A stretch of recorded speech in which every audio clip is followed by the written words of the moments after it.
Parramatta update each week we'll do, because it seems to be that something just keeps happening. Michael Maguire is out of the race to coach at Parramatta. He said, thank you but no thank you. I want to focus on the Blues, which I think was the right decision, just quietly.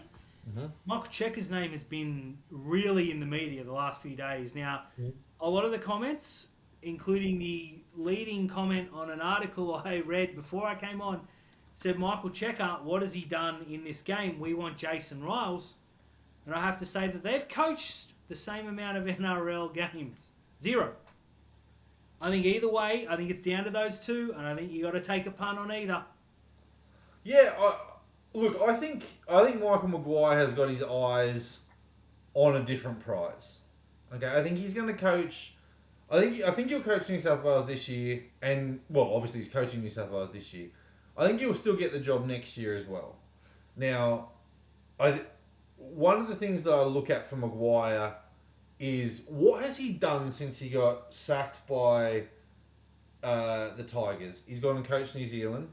He's gone and been an assistant coach to Ricky Stewart, and I think that's very important. And he's also done a lot of positive PR and got himself into these positions to take good jobs, right? Michael Maguire is from Canberra. Ricky Stewart is their long-term coach there, but has said that this contract that he has just signed will be his last one. It wouldn't surprise me if Michael Maguire takes these jobs, these odd jobs around here, and goes back and assists Ricky when he needs it for the long-term prize. I'm glad he ruled himself out of Parramatta, because that he would just be on a hiding to nothing there.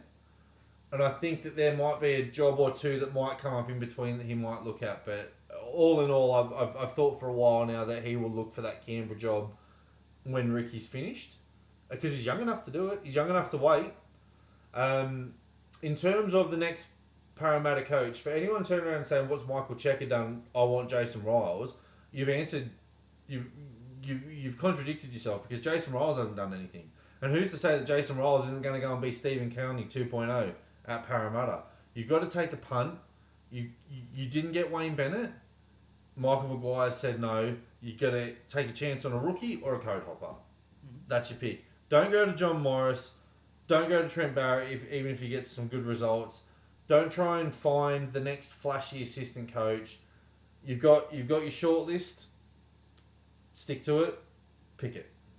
Yeah, I'm happy to rule Josh Hannay out as well as he's done for Cronulla. And I think there is a coach in Josh Hannay. I just don't think it's right for them.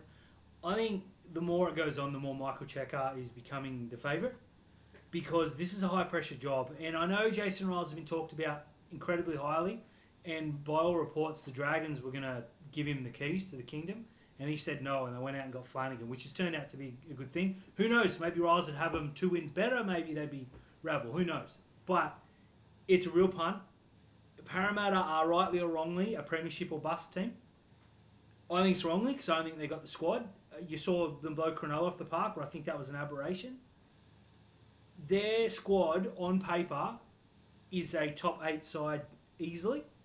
But I don't think it's top 4 side. I think it's around them. But any coach that comes in is going to be expected to take them to the next level, which to me is top 4 and then a premiership. That's a lot to ask on Jason Ryles. If he comes in and gets them to 6 and they lose a couple of semis, or like Fitzgibbon's done for Cronulla's sake, minus the finishing second, then they're going to go, oh God, maybe he's not it, and they're going to tar him with that brush. I think Michael Cheika, who, didn't have the greatest career with the Wallabies, but has coached a team who, Parramatta are a big side and they cop a lot of criticism, again, rightly or wrongly. That's the Wallabies. And the Wallabies are a bigger team. They're a team that cops more criticism, rightly or wrongly, and probably rightly, because it's been a long time since we've won anything in that code. I just think if they put Cheika and maybe put Ryles as assistant, I think that's crap. Or the other way, they just got to pick one and they've got to back in for 3 years. Right now, I'd be leaning towards Cheika, but I could understand if they get Ryles, because if they don't pick Ryles, Ryles is going to pick a job that he wants, and I still think he's got eyes on that Melbourne job. I just think all the talk about Michael Cheika coming from Rugby Union, Jason Ryles just coached in Rugby Union for a year or two, for under Eddie Jones or someone for Japan or something. I don't know. I don't care. Rugby Union is not my game. I don't really want to talk about it.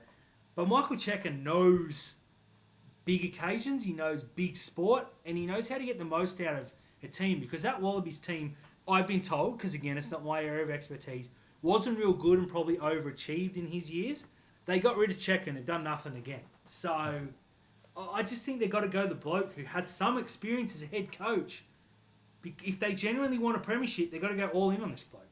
Well, Michael Cheika is also the only coach that has won a Super Rugby title with the New South Wales Waratahs. There you go. That's huge. So, you know, and he's it's not as if he's just done it with it's not as if he's just gone and been the Wallabies head coach as well. He was also the head coach of Argentina. Mm-hmm. So, he's in terms of like names in the sporting environment, he's got a bigger name than Jason Ryles. It's just in a different code. The more I think about it, the more if I'm making the decisions at Parramatta, I'm going with Cheika.